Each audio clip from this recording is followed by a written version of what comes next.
नमस्कार विद्यार्थी मित्रांनो, तर आपल्या सगळ्यांचं स्वागत आहे विद्यार्जन सायन्स अकॅडमी आपल्या यूट्यूब चॅनलवरती. तर सगळ्यांनाच माहिती आहे 12वी परीक्षा जी आहे ते आता शेवटच्या टप्प्यामध्ये आहे आणि आता काही अवघे 2 ते काही पेपर जे आहेत ते बाकी राहिलेले आहेत. ते संपल्यानंतर सर्व विद्यार्थ्यांचा जोर असणार आहे पुढील ज्या एंट्रन्स एक्झाम असतात त्याच्यावरती. आता खूप साऱ्या विद्यार्थ्यांना इंजिनिअरिंगकडे जायचं असतं किंवा मेडिकल सेक्टरमध्ये जायचं असतं. अशा विद्यार्थ्यांसाठी खूप साऱ्या ज्या आहेत ते एंट्रन्स एक्झाम असतात.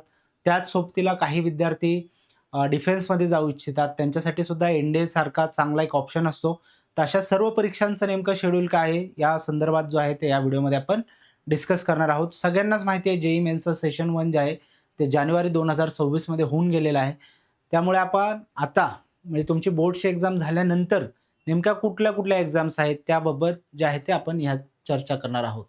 तर पहिली परीक्षा आहे 2 ते 9 एप्रिलमध्ये तुमचे होणार आहे जे-ई मेन्स सेशन 2. आता ह्यातील कुठल्या परीक्षांचे फॉर्म अजूनही चालू आहेत, तुम्ही भरू शकता. त्या संदर्भात सुद्धा आपण चर्चा करणार आहोत. आता जे-ई मेन्सचे फॉर्म वगैरे खूप आधीच फिलअप सगळी प्रोसेस झाली होती. त्यामुळे आता थेट जे-ई मेन्सचं सेशन 2 जे आहे ते होणार आहे 2 ते 9 एप्रिल दरम्यान. त्यानंतर दुसरी एक्झाम जी आहे ती एम-एस-टी सी-ई-टी पी-सी-एम सेशन 1. आता एम-एस-टी सी-ई-टीने ज्या पद्धतीने गेल्या वर्षी सांगितलं होतं, की ह्या वर्षीपासून जे आहे ते सी-ई-टी आपण 2 वेळा कंडक्ट करणार आहोत. तेच लगेच त्यांनी काय केलेलं आहे, अंमलात आणलेलं आहे आणि जे-ई मेन्सच्या धर्तीवर एम-एस-टी सी-ई-टी सुद्धा ह्या वर्षीपासून 2 वेळा होणार आहे. त्यातलंच पहिलं सेशन जे आहे तुमचं म्हणजे जे-ई मेन्सचं दुसरं सेशन संपल्या लगेच 1 दिवस सोडून 11 ते 19 एप्रिलला तुमचं एम-एस-टी सी-ई-टी पी-सी-एमचं सेशन 1 होणार आहे.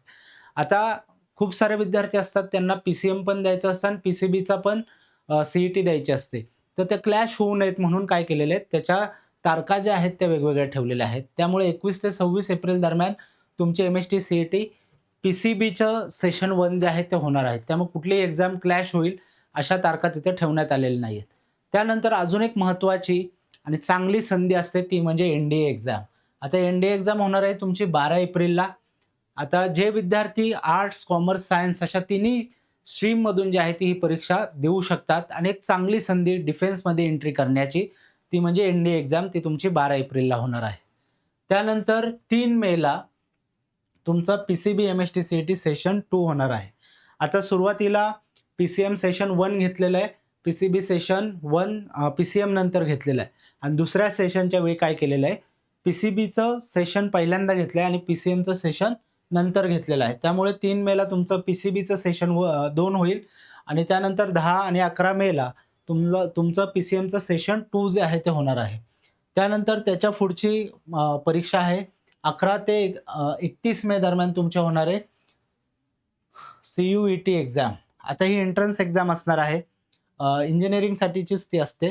त्यानंतर 15 एप्रिल ते 17 एप्रिल दरम्यान तुमचे असणारे बीट-सॅट. बीट-सॅट ही एक वेगळी एक्झाम असते.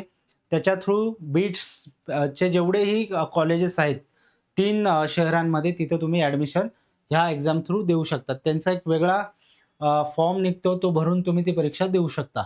त्यानंतर दुसरा बीट-सॅट सेशन 2 आता ह्यांचे सेशन 1 आणि सेशन 2 एप्रिल आणि मे दरम्यान होणार आहेत. त्यामुळे सेशन 1 17 एप्रिलला संपेल आणि त्यानंतर सेशन 2 जे आहे ते 24 मे ते 26 मे दरम्यान होणार आहे. बीट-सॅट ही सुद्धा एक चांगली एंट्रन्स एक्झाम आहे. ती देऊन तुम्ही त्यांच्या कॉलेजेसला जे आहे ते ॲडमिशन मिळवू शकता. त्यानंतर व्ही-आय-टी ट्रिपल-ई आता व्ही-आय-टी जे कॉलेजेस आहेत तिथे तुम्हाला जर ॲडमिशन घ्यायचे असतील त्याकरता सुद्धा त्यांनी एक वेगळी एंट्रन्स एक्झाम ठेवलेली आहे. ती तुमच्या होणार आहे 28 एप्रिल ते 3 मे दरम्यान. बरोबर आहे. म्हणजे इंजिनिअरिंगसाठी जाण्यासाठी चांगल्या कॉलेजेसमध्ये एंटर करण्यासाठी तुम्हाला खूप सारे ऑप्शन जे आहेत त्या परीक्षांच्या माध्यमातून दिसतात आहे. त्यानंतर 17 मेला तुमचे होणार आहे जे-ई ॲडव्हान्स जी की तुम्हाला थेट एंट्री कशात मिळवून देणार आहे आय-आय-टीज सारखे जे कॉलेज आहेत, प्रेस्टिजियस कॉलेजेस आहेत भारतातले, तिथं तुम्हाला ती संधी मिळवून देणार आहे. तर अशा पद्धतीने आपण अत्यंत महत्त्वाच्या अशा सायन्स स्ट्रीममध्ये मधून ज्या एंट्रन्स एक्झाम देता येतात, त्यांचं एक शेड्यूल जे आहे त्या व्हिडिओमध्ये डिस्कस केलेले आहे. आता जे विद्यार्थी 11वीत आहेत किंवा जे विद्यार्थी देऊ इच्छितात 10वी नंतर अशा ह्यासारख्या एंट्रन्स एक्झाम, त्यांच्यासाठी हा व्हिडिओ अत्यंत महत्त्वाचा ठरणार आहे. त्यामुळे कुठलाही विद्यार्थी हा व्हिडिओ बघत असेल, त्यांनी आपल्या छोट्या भावाला, मित्राला जो आहे तो हा व्हिडिओ शेअर करायचा आहे. त्यातून त्यांना नेमकी परीक्षा कधी-कधी होतात, मग त्याचे फॉर्म कधी निघतील ह्याचा एक अंदाज बांधता येईल आणि त्याप्रमाणे परीक्षांची तयारी करता येईल. असेच अपडेट मिळवण्यासाठी विद्यार्जन सायन्स अकॅडमी आपल्या यूट्यूब चॅनलला सबस्क्राईब करा. भेटूयात पुढच्या व्हिडिओमध्ये. धन्यवाद.